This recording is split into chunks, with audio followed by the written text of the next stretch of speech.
This jolly game is Dante's Inferno, where you take a trip to hell. Sliding down bodies impaled on a spike. This is based on the 14th century poem. It makes for an entertaining and imaginative video game. You play as Dante, traveling through the happiness of hell. It's like a theme park with more moisture. Unlike most games, the plot in this one is immediately compelling. I actually was interested in seeing where this game went. In part because of the storyline, but more importantly, I wanted to see where the art designers would take Dante's Inferno, because they do a brilliant job.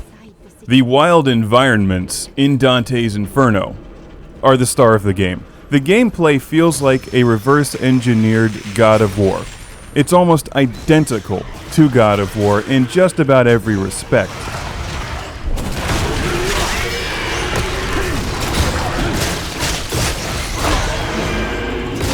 The gameplay is lots of fun, but they do get 0 originality points. But that's okay, I can forgive them when you're able to burn people with monsters and cut them in half.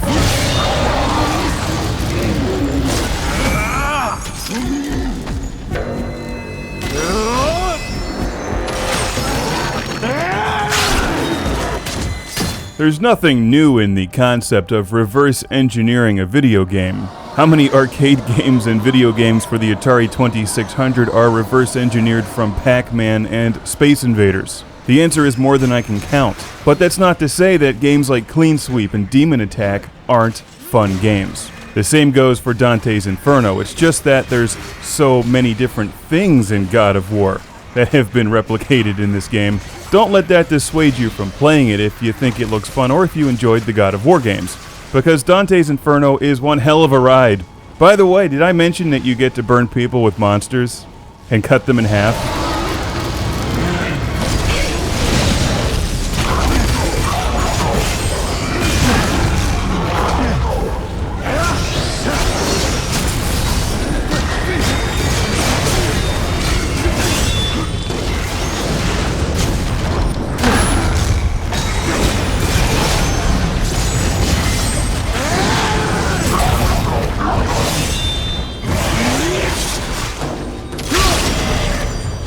If you noticed carefully, you also get to burn people with monsters and tear them in half.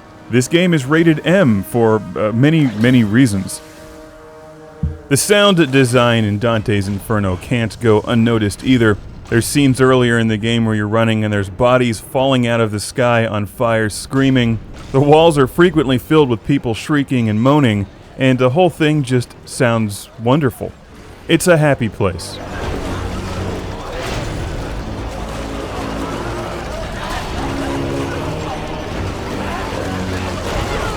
A place made even happier when you get to burn people with monsters and cut them in half.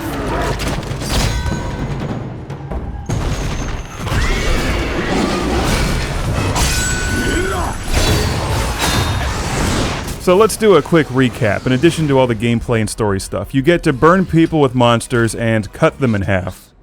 You get to burn people with monsters and tear them in half. And you get to burn people with monsters and eat them like the Rancor from Return of the Jedi.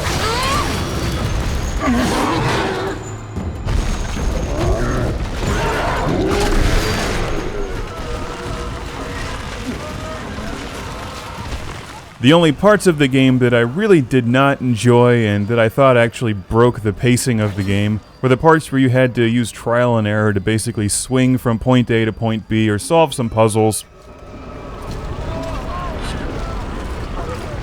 Some of that stuff just got flat out repetitive. In addition to the awesome style in Dante's Inferno, the gameplay is fun. I don't like to be forced to solve puzzles every 5 minutes. I'd rather burn people with monsters and cut them in half. Hey, it's Labyrinth!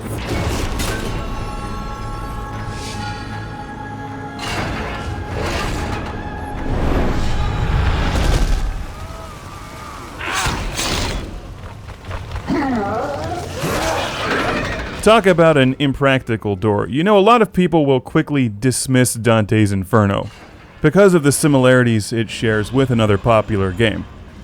And they're unmistakable because they're there. But you know, I've seen this before, and it doesn't make games like Galaga or Galaxian any less fun because they have similar styles to Space Invaders. Dante's Inferno has its own unique thing. You need look no further than the surrounding area to see it. And that thing is only enhanced when you get to burn people with monsters and cut them in half. I'll recommend the game to those of you who want a fun, well-made adventure game that is packed with some odd, disturbing, creative images to represent a descent through hell. Dante's Inferno.